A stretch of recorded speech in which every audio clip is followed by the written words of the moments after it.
السلام علیکم friends and welcome to history ہمارے ساتھ۔ دوستو، بنگال اور آسام جیسے دور دراز علاقے بھی بغاوت کی آگ سے محفوظ نہ رہے، چنانچہ سب سے پہلے چنگاری بنگال ہی سے لگی تھی اور اب بھی یہاں انگریزوں کے لیے خطرے کے آثار نظر آتے تھے، کیونکہ بارکپور میں ہندوستانی فوج بگڑی ہوئی تھی۔ پھر انگریزی ظلم و بربریت کے زندہ نمونے یعنی شاہ عود اور امیران سندھ کلکتہ میں مقیم تھے، جن کے آدمی خفیہ طور پر باغیانہ سرگرمیوں میں شریک تھے۔ باغیانہ خیالات کا پرچار کلکتہ میں جاری ہوا۔ فوجیوں اور ہندو مسلمان عوام کو بتایا جا رہا تھا کہ حکومت اپنے مقصد کے لیے ان کا دین دھرم خراب کرنا چاہتی ہے اور مختلف طریقوں سے یہ کام کر رہی ہے۔ 16 مئی 1857 عیسوی کو ایک سرکاری اعلان جاری کیا گیا، جس میں چکنے کارتوسوں کی افواہ کو غلط قرار دے کر بتایا گیا تھا کہ یہ افواہیں چند بدماشوں نے پھیلائی ہیں، نہ صرف فوج میں بلکہ عوام میں بھی۔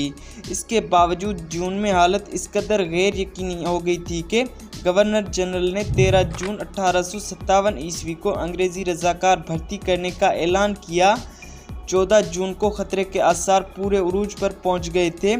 خطرہ دور کرنے کے دوسرے انتظامات کے علاوہ ایک کام یہ بھی کیا گیا کہ پریس پر پابندی لگا دی گئی اور ہندوستانی پریس کو 1835 عیسوی میں جو کسی حد تک آزادی دے دی گئی تھی وہ پھر چھین لی گئی۔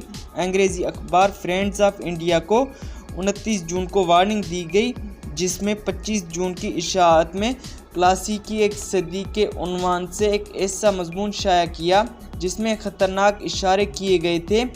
اسی طرح 3 اور اخبارات کے پرنٹر اور پبلشروں پر باغیانہ مضامین شائع کرنے پر مقدمہ چلانے کا حکم ہوا۔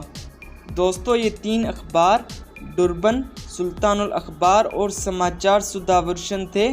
3 جولائی 1858 عیسوی کو ایک اور اخبار گلشن نو بہار کے پریس پر چھاپا مارا گیا اور باغیانہ تحریروں کی بنا پر اخبار بند کر دیا گیا۔ ایک خفیہ سازش کا بھی علم ہوا جو شاہ عود کو رہا کروانے اور انگریزوں کو سوتے ہوئے اچانک قتل کرنے کے لیے کی گئی تھی۔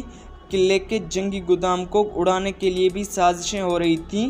انگریزوں نے دہلی سے آئے ہوئے 2 پیغامبر بھی گرفتار کیے جو انگریزی جھنڈے کی جگہ ہندوستانی جھنڈا نصب کرنے کی تمام اسکیم طے کر چکے تھے۔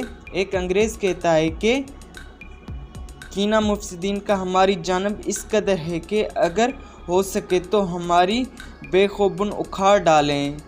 حالات اس قدر خطرناک تھے کہ انگریز ذرا سی افواہوں پر بھاگنا شروع کر دیتے تھے۔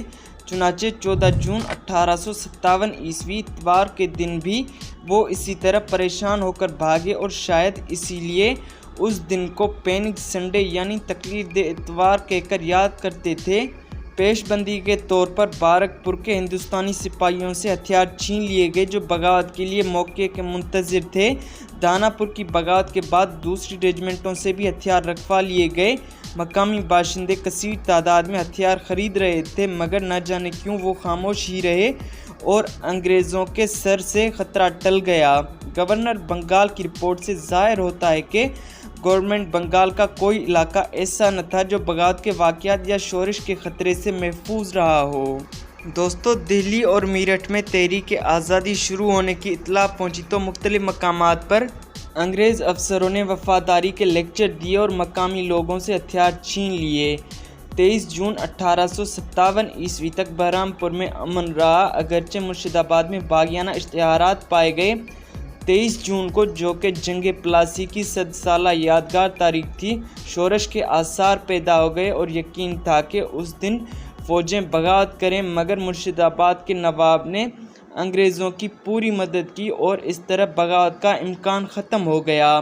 جیسور کے محافظ دستے کی ایک سازش کا انکشاف ہوا تو ایک جمعدار کو پھانسی دی گئی اور 2 سپاہی جلا وطن کرنا طے ہوئے، مگر ان دونوں نے رات کے قریب اپنی کوٹریوں میں خودکشی کر لی اور تمام علاقے میں پولیس کے انتظامات مضبوط کر دیے گئے تھے۔